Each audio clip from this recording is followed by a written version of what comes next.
Hello everyone, welcome to Vaishnav's career hub. ഇന്നത്തെ നമ്മുടെ topic മനസ്സിലായില്ലേ? എന്തുകൊണ്ടാണ് ഡിസിപ്ലിൻ ആണ് മോട്ടിവേഷനേക്കാൾ മികച്ചത് എന്ന് പറയുന്നത്? അതിനെക്കുറിച്ചിട്ടാണ് നമ്മൾ ഇന്ന് പറയാൻ പോകുന്നത് കേട്ടോ. രാത്രി നമ്മൾ ഗംഭീരമായൊരു പ്ലാൻ ഉണ്ടാക്കി ഉറങ്ങും, പക്ഷേ രാവിലെ അത് ചെയ്യാൻ ഒന്നും തോന്നാറില്ല അല്ലേ? That's because motivation is temporary, പക്ഷേ ഡിസിപ്ലിൻ ആണ് ജീവിതം മാറ്റുന്നത്. അപ്പോൾ മോട്ടിവേഷൻ കൊണ്ട് കാര്യമില്ല എന്നാണോ? ഒരിക്കലല്ല കേട്ടോ. മോട്ടിവേഷൻ നല്ലത് തന്നെയാണ്, പക്ഷേ അത് സ്ഥിരമല്ല. അതൊരു ഇമോഷനാണ്. ഒരു സ്പീച്ച് കാണുമ്പോൾ, നല്ല മൂവീസ് കാണുമ്പോൾ നമ്മളെല്ലാം എനർജി കൊണ്ട് നിറയും അല്ലേ?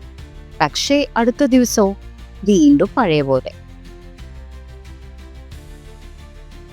മോട്ടിവേഷൻ മാത്രം ആശ്രയിച്ചാൽ നമ്മൾ ഒരിക്കലും സ്ഥിരതയോടെ മുന്നോട്ട് പോവില്ല.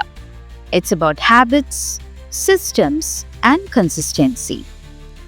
ബെസ്റ്റ് ആയിട്ടുള്ള സ്റ്റുഡൻസ്, അത്ലറ്റ്സ്, ലീഡേഴ്സ് ഇവരെല്ലാം കാര്യങ്ങൾ ചെയ്യുന്നത് ഡെയിലി മോട്ടിവേഷൻ ഉള്ളത് കൊണ്ടാണോ?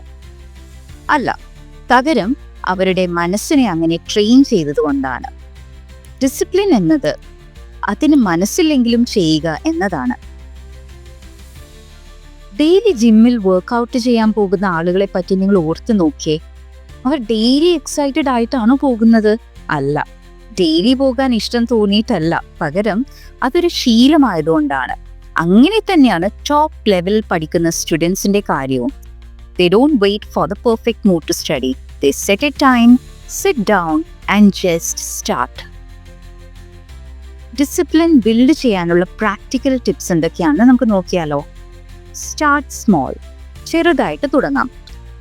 5 മിനിറ്റ് പഠിക്കാം, അതുപോലെ 5 മിനിറ്റ് പുഷപ്പ് എടുക്കാം. അങ്ങനെ ഡെയിലി ചെയ്യാം.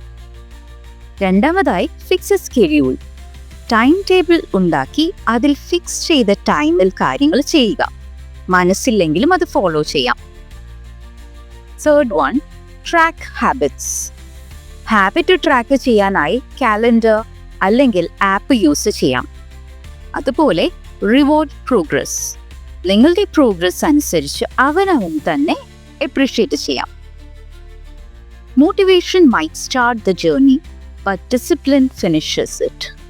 നിങ്ങൾ ആഗ്രഹിക്കുന്നത് റിയൽ ചേഞ്ച് ആണെങ്കിൽ ആദ്യം ഒരു ശീലത്തിൽ നിന്ന് തുടങ്ങാം. മോട്ടിവേഷൻ കാത്തിരിക്കാതെ ആക്ഷനിലേക്ക് പോകൂ. മറ്റൊരു ഇൻഫോർമേറ്റീവ് വീഡിയോ ആയി നമുക്ക് വീണ്ടും കാണാം. It's me Vaishna. Thank you so much for watching.